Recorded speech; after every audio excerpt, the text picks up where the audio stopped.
एक घना जंगल था जिसके बीचों बीच एक विशाल पुराना पेड़ खड़ा था।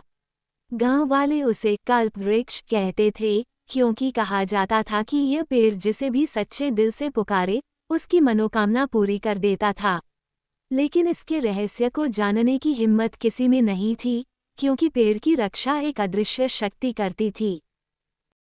एक छोटे गांव में अदिति नाम की एक साहसी लड़की रहती थी।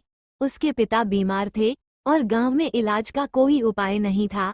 गांव के बुजुर्गों ने उसे बताया कि केवल कल्पवृक्ष ही उसके पिता को बचा सकता है। अदिति ने ठान लिया कि चाहे कुछ भी हो, वह कल्पवृक्ष तक जाएगी। रात के अंधेरे में लालटेन लेकर वो अकेली जंगल में उतर गई। चारों तरफ अजीब सी आवाजें थीं, उल्लू की हूटिंग, पेड़ों की सरसराहट और दूर कहीं भेड़िए की डरावनी आवाज। जंगल के बीच पहुंचते ही अदिति ने देखा कि कल्पवृक्ष से नीली रोशनी निकल रही है। उस रोशनी के चारों ओर छोटी छोटी परछाइयां घूम रही थीं, जैसे कोई अदृश्य आत्माएं उसकी परीक्षा ले रही हों। कल्पवृक्ष तक पहुंचने से पहले अदिति के सामने एक रहस्यमयी स्त्री प्रकट हुई।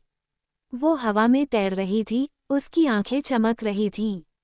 अगर अपने पिता को बचाना चाहती हो तो अपने सबसे बड़े डर का सामना करो। अदिति कांप गई, क्योंकि उसे बचपन से ही अंधेरे पानी से डर लगता था। अचानक जमीन फट गई और उसके सामने एक काला झील बन गई।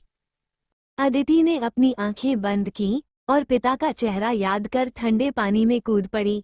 जैसे ही उसने झील पार की, वो फिर से सूखी जमीन पर खड़ी थी। कल्पवृक्ष अब और पास था।